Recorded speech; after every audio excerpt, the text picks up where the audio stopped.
Good morning, guys. Welcome. This is one of my build and chat series. We are on the realm that BU4U and I are building. There's always some basic work to be done when you play Minecraft. And to those of you who don't know my build and chat series, I tend to come onto Minecraft, do some basic work, and then I chat and tell you stories about my life. So this is a build and chat, and I'm going to tell you today about why I like ash trees so much. And you probably know that my nickname is Ash. So we are going to go into the nether. I've got some food, that's fine. Okay, now I have to remember, we've done a little bit of building around here about where our way down is now, and we've actually taken it down here. I have built some wall here. Yanni's covered up this entrance, and then we're going down here. You can see where we're going down, and then into the depths. And I want to go and have a look at the height of our tunnels in here and to check that they are all 4 high. Okay. Yeah, that's a bit noisy. Right, guys, we're checking that our tunnels are 4 high. So we've got a 1, 2, 3. Yeah, we just need to take this up. So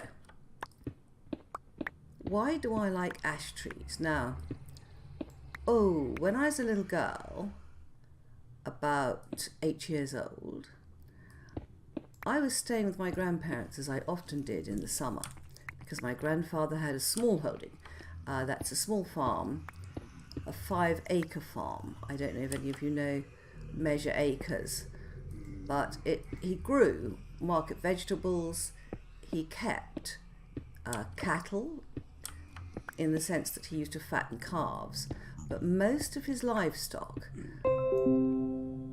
Java's ready to update, thank you Java, but most of his livestock was actually pigs, chickens, ducks.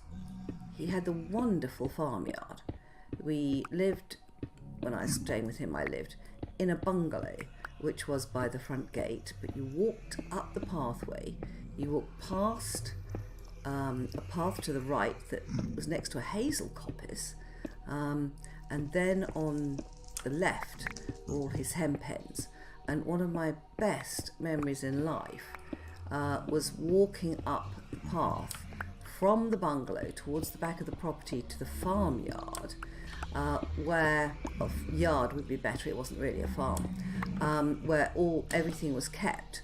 And my memory, of course, is of wonderful summer days full of sunshine, absolutely gorgeous sunny days, walking up that path. I was about 8 years old when this incident happened, and I was wearing just shorts and a t-shirt. It was quite an early spring day, but it was warm, and the sun was blazing down, and you could hear the chickens clucking happily and contentedly in their pen as they ate and laid eggs. It was gorgeous, and there wasn't much sound, you know, just insects. Really quiet place, way in the country. I mean, way in the country. Absolutely brilliant place. So, and when you got to the farmyard, there was a sort of hut. As you came into the farmyard, I suppose this is the farmyard, right? You would come up on this side. Here would be a hut, a wooden hut, that was actually inhabited by an older guy called Walter, who lived there free in exchange for helping my grandfather around the small holding. And of course he got eggs and vegetables and everything free, as well as the accommodation. On the left, that would be this wall, there were two big hen pens. And on the right in the yard here, there would be 3 sheds. The first shed was full of the animal fodder and feed. The middle shed was where my grandfather, who could mend anything, he kept every single bit of metal he ever had, every single bit of wood. And then next to it was the garage. Ahead, in this direction, was the gate to the duck enclosure and the duck pond. And just here was a huge ash tree with one branch that came out horizontally over the yard. And then through there and to the left, there were actually 2 big pig pens. So I was wandering up into the yard quite happily, so I would have wandered from behind here, came up into here, into the yard. This absolutely got to here, absolutely vast pig. My grandfather's sow was one of those enormous white pink ones, came galloping towards me. I ran to the ash tree, I shinned up the branch, and I was on the horizontal bit. There was a swing hanging off it, by the way. But fortunately, I could climb up, and this irate pig was running around the yard beneath me. I mean, absolutely terrifying. And, sorry, Annie, that's going to have to come out. And there we were, with this dreadful apparition. I was up the tree. The swing that I'd always had hanging from the tree did not survive that morning. The pig was so irate, she just completely destroyed this and was running around. And I realised what had happened was that the vet had come. I didn't know this. My grandfather and the vet were locked in one of the pigsties at the back. And they were, in those days, they used to cut piglets' teeth. It sounds awful, it probably was. The piglets, about 11 of them, were screaming their heads off. The sow, who is outside the pen, roaming loose, galloping around the yard, looking for something to kill, trying to get her piglets, so distressed because she wasn't with her piglets. Unbelievable. At this point, Walter came into the yard. The pig saw him, ran this way towards him. He was pushing a wheelbarrow full of weeds. He took one look at the pig, ran into his shed, locked himself in. The pig vaulted the wheelbarrow, knocking it over. So the pig had already knocked over the wheelbarrow. She'd completely, destroyed the swing. And I was just stuck up there. They had only just started when I went. And it rapidly became apparent that this was going to take a lot longer than I had envisaged. And I was actually stuck in the tree all morning while they cut the piglet's teeth with this irate, lethal pig.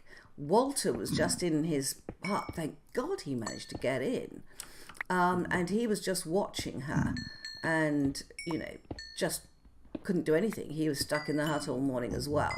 So the 2 of us were stuck on either side of the yard, avoiding this seriously irate pig. And eventually, of course, as they cut each piglet's teeth, they would put the piglet outside the enclosure, which was fine because, as each piglet came, you could tell that we were actually getting somewhere with all this. But my goodness, when the final piglet came out and the sow was happy and we were able to return to normal, I was so pleased.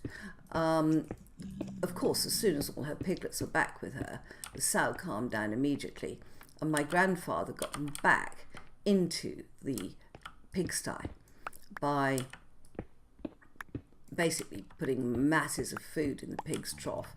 And, pigs do like their food, so the pig was then a happy pig.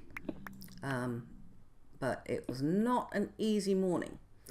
Had that ash tree not been there, that pig would have trampled me.